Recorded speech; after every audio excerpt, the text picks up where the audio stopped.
हैं, अगली खबर का रुख करते हैं। अमेरिकी राष्ट्रपति डोनाल्ड ट्रंप ने भारत के साथ डील को लेकर गुड न्यूज दी है। उन्होंने कहा कि वो भारत के साथ डील के बेहद करीब हैं। ट्रंप ने कहा है कि अमेरिका ने कई दूसरे देशों के साथ समझौते किए हैं और इसी कड़ी में भारत के साथ भी अमेरिका एक बेहतरीन समझौता कर सकता है। कब और किन शर्तों पर दोनों देशों के बीच होगी डील, इसे लेकर ना तो भारत ने कुछ बयान दिया और ना ही अमेरिका ने ही कुछ बाबत कहा है। हमारे साथ अमरीश पांडे हैं पूरी जानकारी के साथ। अमरीश, डील पक्की होने को लेकर बात कहां तक पहुंची? ऐसा लगता है डील हुई फिर कोई खबर नहीं आती है। क्या इस बार कुछ ठोस सुनने को मिल सकता है?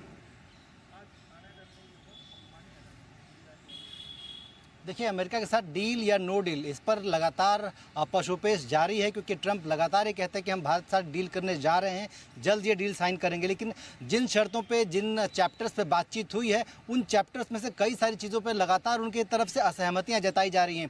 लिहाजा 5वें दौर की बातचीत के लिए भारतीय जो दल है वो वहाँ जा चुका है, ऑलरेडी बातचीत चल रही है। यहाँ तक कि चीफ नेगोशिएटर राजेश अग्रवाल भी वहाँ पहुँच चुके हैं और ये कहा जा रहा है कि इस पूरे वीकेंड तक ये पूरी चर्चाएँ होनी है, जो कि पूरे लगभग 19 चैप्टर्स हैं और सारे पैक्ट्स हैं, उन सब पे चर्चा होगी।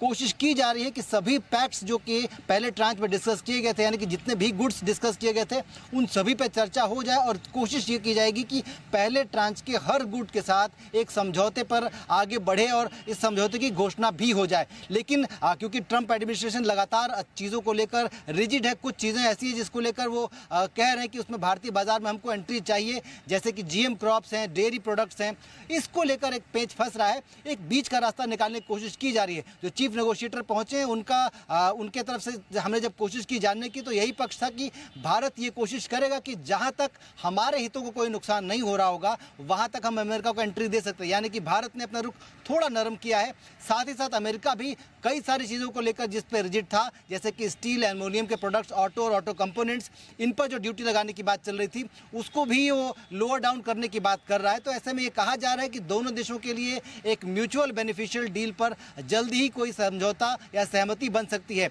जो जानकारी हमारे पास है उसके अनुसार इस रविवार की रात में, यानी कि सोमवार की सुबह तक भारतीय दल जो है वापस भारत आ सकता है और उसके बाद कहीं जाकर इस डील की घोषणा हो सकती है, जो कि दोनों देशों के जो प्रमुख हैं, यानी कि अमेरिकी राष्ट्रपति और भारतीय प्रधानमंत्री, इन दोनों के कार्यालयों का जो डिस्कशन होगा, उसके बाद कहीं जाकर इस डील की घोषणा की जा सकती है। लेकिन ये उम्मीद ज़रूर की जा सकती है कि 1 अगस्त की जो डेडलाइन थी, उसके पहले कहीं ना कहीं भारत अमेरिका की जो डील है, या फिर यूँ कहें कि पूरी डील ना भी होती है तो एक अंतरिम डील पर सिग्नेचर ज़रूर हो जाएगा। इस बात की संभावना अब जाकर काफ़ी हद तक बनती हुई दिख रही है, क्योंकि दोनों देशों ने अपना जो स्टांस है, अपना जो रुख है, वो थोड़ा थोड़ा नरम किया है। बहुत सारी चीज़ों को लेकर डिस्कशन आगे बढ़ गया है। लेकिन अभी जो दल गया है उसकी कोशिश यही है कि बजाय अंतरिम डील के एक पूरी डील का मसौदा हम वहाँ से रख के आएँ, ताकि तीसरे ट्रेंच तक आते आते, यानी कि पूरा जो BT है जो कि 2025 तक कंप्लीट करना है, उसको लेकर एक आम सहमति, एक आम जो एक म्यूचुअल बेनिफिशियल जो लाइन है, वो अभी से तय कर दी जाए। तो म्यूचुअल बेनिफिशियल लाइन अभी से तय होगी या नहीं, ये तो नहीं पता, लेकिन ये जरूर कोशिश की जा रही है कि अगस्त से पहले हमें एक अंतरिम डील अमेरिका और भारत के बीच में साइन होती देखेंगे, जिसका कि जल्दी घोषणा प्रधानमंत्री कार्यालय से की जाएगी। अगस्त से पहले क्या भारत और अमेरिका के बीच डील होगी सील? इस पर नजर हमारी बनी रहेगी। फिलहाल इस अपडेट के लिए अमरीश, धन्यवाद आपका।